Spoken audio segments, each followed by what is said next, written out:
जीवन में भी ऐसी घटनाएं हुई हैं, शायद अभी आपको याद नहीं है, लेकिन मैं अभी जब कहूँ तो आपको याद हो जाए, क्योंकि हम लोगों के साथ ऐसा हुआ है, आपके साथ भी हुआ होगा जरूर।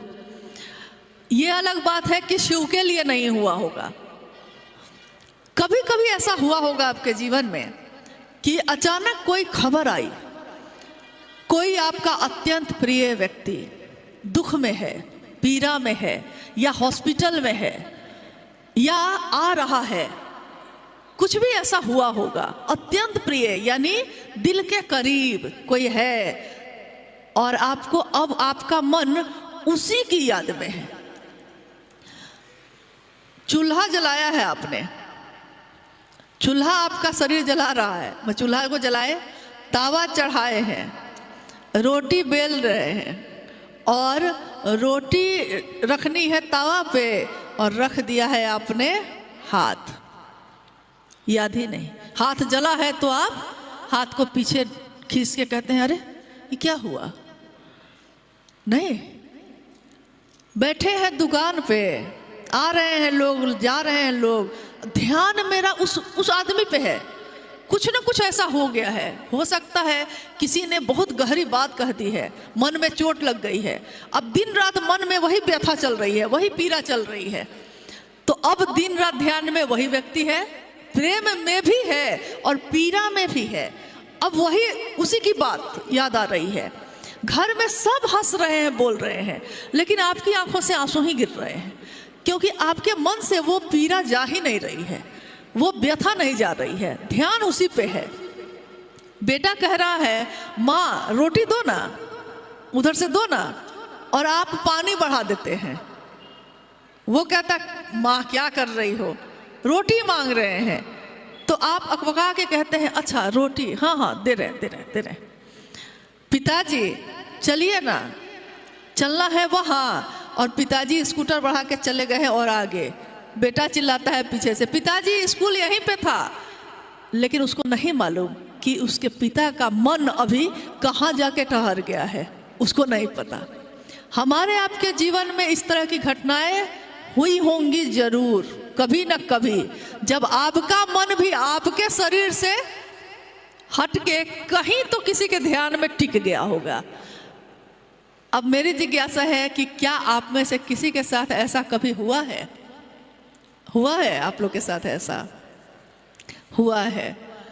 हाथ मेरा भी उठना चाहिए, क्योंकि मेरे साथ भी ऐसा हुआ है बहुत बार। मन जब, अब देखिए नमन करने की प्रक्रिया ऐसी ही है।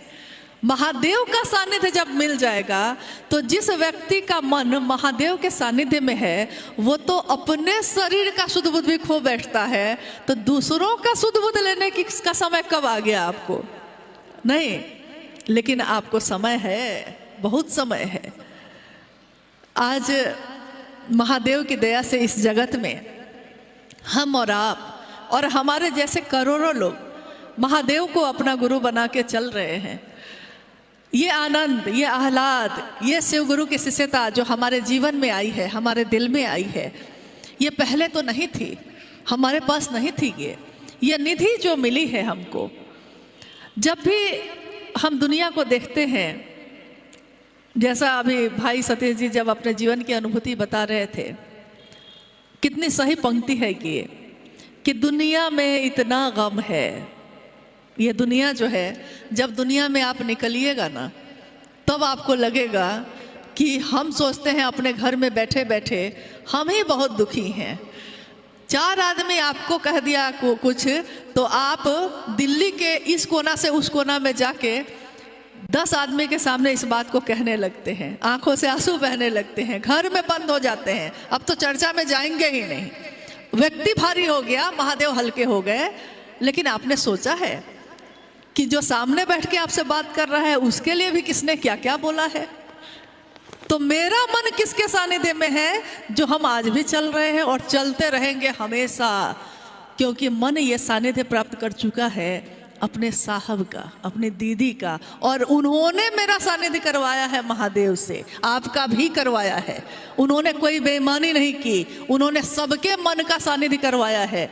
महादेव को भूलकर व्यक्ति की बात करने लगे, महादेव की बात करना भूलकर दूसरों की बात करने लगे। इतना समय है हम लोग के पास इस जीवन में। अभी पिछले 2 दिनों के अंदर में साहब के शिवलीन होने के बाद 2005 में जब प्रारंभिक अवस्था में माँ नीलम आनंद जी शिवलीन हुई दिल्ली के इसी एम्स में, और ये खबर जब गई, कहते हैं कि हादसों की बारिश है, हादसों की बारिश हो रही है, और महादेव की दया उस बारिश में भी जैसे छाता लेकर खड़े हैं। हादसों की ही बारिश हो रही है। लगातार शरीर में साथ ले रहे हैं, शरीर छूट रहा है। साहब श्री का भी, कितने गुरु भाई गुरु बहनों का भी हमारे आपके बीच अभी अभी आंखों के सामने जो थे, अचानक खबर आती है, हम जा भी नहीं पाते, देख भी नहीं पाते, कहते हैं अंतिम दर्शन भी नहीं कर पाते, और फिर भी ये देखते हैं कि दुनिया में इतना गम है, मेरा गम कितना कम है। लोगों का गम देखा तो मैं अपना गम भूल गया। महादेव की इस दुनिया में लोगों के जीवन के दुख को जब देखिएगा, आपको अपना दुख देखने का समय नहीं है, गम देखने का समय नहीं है, रोने का समय नहीं है। ये जीवन कब खत्म हो जाएगा इसका तो कोई मतलब ही नहीं है। यह जीवन कागज की पुरिया, बूंद पड़ेगा और घुल जाना है। मौत की एक बूंद पड़ी और जीवन खत्म। तब तो इतना अहंकार है, इतनी नफरत है। क्यों इतनी नफरत है? क्या बिगाड़ा हम लोगों ने? आपने क्या बिगाड़ा मेरा? मैंने क्या बिगाड़ा आपका? सबने तो शिव की बात की, सबने तो साहब के बताए हुए रास्ते पे चलने का संकल्प लिया। और इससे तो कहते हैं ज्ञान की धाराओं का जब संगम होगा, ज्ञान की धारा किसी के भी हृदय से फूटे, आपके हृदय से, साहब के, मेरे, उनके, इनके, ज्ञान की धारा जो विशुद्ध प्रेम की है, ईश्वर की है, उसका मिलन जब होगा तो वो तो उसमें तो मिलन होता है, उसमें संघर्ष नहीं होता। संघर्ष तो नफरत में होता है, प्रेम में संघर्ष कैसे हो सकता है? यानी हमने कहीं ना कहीं भूल की है, हमसे कहीं ना कहीं कुछ गलती हुई है। थोड़ा अकेले अपने साथ बैठिए। हर गुरु भाई गुरु बहन के लिए कहते हैं, अपने लिए भी ये कहते हैं, अकेले बैठिए और सोचिए, अपने जीवन को देखिए। जिस तरह उस दिन आरा के शमशान में बैठकर, गांगी शमशान में बैठकर हमारे साहब श्री ने अपने जीवन के पिछले 14 वर्ष को देखा था, और उन्होंने देखा कि हासिल कुछ भी नहीं है, हाथ खाली के खाली हैं, और उन्होंने अंतिम शरण ली थी शिव की। हम आप जिसने भी शिव को अपना गुरु बनाया है, हम भी अपने जीवन के उस समय से लेकर जिस दिन हमने शिव को अपना गुरु बनाया था, उस दिन से लेकर आज तक के जीवन को अपने देखें और ये सोचें, क्या पाया, क्या खोया, पाया क्या है ये सोचिएगा। और अगर नहीं पाए हैं तो पाने की कोशिश करिए। खोने के लिए कुछ भी पास में नहीं है, खोने के लिए तो दुनिया में खोना ही खोना है, पाना कुछ नहीं है। एकमात्र महादेव को पाकर ही हमारा मन सुख का अनुभव कर सकता है, आनंद का अनुभव कर सकता है। उनको पाने की कोशिश करिए। कोई किसी को पसंद नहीं करता, कोई बात नहीं। क्या साहब को सारे लोग पसंद करते थे? क्या महादेव को पूरी दुनिया के लोग पसंद करते हैं? क्या आपको, हमको, किसी को भी सारे लोग पसंद करते हैं? ऐसा नहीं होता। तो पसंद करिए या ना करिए किसी को, लेकिन कम से कम नफरत तो मत दीजिए। क्योंकि अगर आपने नफरत दी तो जो जिसको दे रहे हैं उसका तो कुछ नहीं बिगड़ेगा, लेकिन आपका मन ही घायल होगा। क्योंकि नफरत पहले आपके मन में ही पैदा होती है। वो दूसरा आपकी बात नहीं सुन रहा है, आप उसके बारे में बैठ के बात कर रहे हैं, लेकिन वो आपकी बात नहीं सुन रहा। आपके मन में ही वो नफरत पैदा होती है, आपके मुख से ही वो नफरत निकलती है, और आपके कान ही उस नफरत को सुनते हैं। साहब ने ये नहीं कहा। साहब ने कहा किसी भी स्थिति परिस्थिति में रहना, लेकिन बात महादेव की करना, बात महादेव की सुनना और महादेव को ही अपने मन में रखना, उसमें नफरत के लिए कोई जगह नहीं। आज या कल चाहे जब हो, चलना तो सबको एक साथ ही पड़ेगा। जितनी जल्दी हम लोग इस बात को समझ लें उतना अच्छा है। और किसी के मन में अगर ये लगता है कि हाँ उसको तकलीफ हुई है किसी से, तो हम तो क्षमा ही मांग सकते हैं। हम आप एक दूसरे से क्षमा मांग सकते हैं, क्योंकि हमारी भूल छोटी सी है, आपकी भूल छोटी सी है। लेकिन अगर महादेव के काम में कोई बड़ी भूल हो गई तो क्षमा जिसे कर सके न तुम भी, वो महादेव भी जिसको क्षमा न कर सके, ऐसी भूल ना हो जाए। आइए, जो महादेव की दया से अभिव्यक्ति की जो धारा है, उस धारा में, महादेव की धारा में ही हम चलें। अनुरोध करते हैं मन संचालक जी से कि अगर कोई जिज्ञासा है तो वो रखें। अच्छा, गौरी जी हैं आज। ठीक। गुरु अपने शिष्य के सर्वोत्तम पक्ष को उजागर करते हैं, कैसे? हमें कृपया समझाएं। गुरु अपने शिष्य के सर्वोत्तम पक्ष को उजागर करते हैं। शिष्यानुभूति की ये पंक्ति जितनी बार पढ़िए, पूरी किताब जितनी बार पढ़िए, लगता है उतनी बार कुछ नया समझ में आ रहा है, कुछ नई बात। जैसे प्याज का छिलका एक छिलिए नीचे और है, और छिलिए और है। यानी अध्यात्म के गूढ़ रहस्य को साहब श्री ने कितने सरल शब्दों में समझाया है। उन्होंने कहा है कि व्यक्ति के सर्वोत्तम पक्ष को गुरु शिव उजागर करते हैं।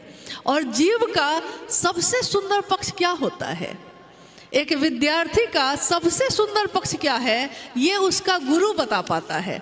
जैसे हम अपने बच्चे को भेजते हैं पढ़ने के लिए, बच्चा जब पढ़ता है तो सारे विषय उसको पढ़ने पड़ते हैं। जो मास्टर उसको पढ़ाने आते हैं, कुछ दिन के बाद वो आपको कहते हैं कि आपका बच्चा गणित में बहुत अच्छा है। क्या कहते होंगे कि आपका बच्चा गणित में बहुत अच्छा है, उसको विज्ञान पढ़ाइए, साइंस पढ़ाइए। कोई कहता है कि आपका बच्चा चित्र बहुत अच्छा बनाता है, उसको चित्रकारी में ही पढ़ाई करवा दीजिए। यानी शैक्षणिक गुरु भी अपने शिष्य के सर्वोत्तम पक्ष को जानते हैं कि इस व्यक्ति का सबसे सुंदर ज्ञान इसके अंदर क्या चीज का है, तो वो उसी का परिमार्जन कर देते हैं। यानी परिमार्जन मतलब वो चीज है उसके पास, उसी को और हवा दे देते हैं। जैसे आग है, एक हवा दी जाती है बुझाने के लिए, और हवा ही है, हवा ही दी जाती है आग को बढ़ाने के लिए।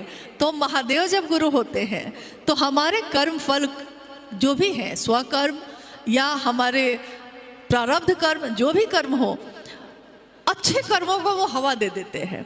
और होता क्या है कि शैक्षणिक गुरु जिस तरह अपने शिष्य के सर्वोत्तम पक्ष को उजागर करते हैं, जगत गुरु शिव भी अपने शिष्यों के सर्वोत्तम पक्ष को उजागर करते हैं। कहाँ जगत के लोग देखते हैं उस पक्ष को, वो पक्ष क्या है? हमारे आपके अंदर प्रेम है, घृणा है, करुणा है, वैमनस्य है, सारी चीजें हैं।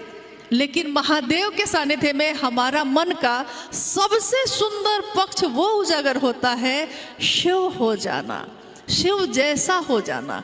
शिव क्या है? ईश्वर के रूप में वो करुणावतारम है। करुणावतारम, कर्पूर गौरम करुणावतारम संसार सारम भुजगेंद्रहारम। यानी वो शिव करुणावतारम है। करुणा कण कण में है उनकी, और करुणा का ही एक भाग है दया। करुणा का भाग है दया, यानी करुणा जो सब पे एक समान है। दया सिर्फ शिष्यों पे होती है, यानी शिष्य पे ही कर सकेंगे वो, लेकिन करुणा तो हर जीव पे होती है। तो शिव पे दया, शिव की दया से जीव शिव होता है, यही उसका सर्वोत्तम पक्ष है। और जब वो शिव होता है, शिव जैसा होता है, तो उसके अंदर दबा हुआ वो भाव जो करुणा से भरा है, सबके लिए उजागर होता है। तब वह दूसरे के दुख को महसूस करता है। किसी के कष्ट को देखकर उसकी आंखों में भी आंसू हैं। कोई भूखा है तो उससे खाया नहीं जाता, वो अपनी थाली बढ़ा देता है।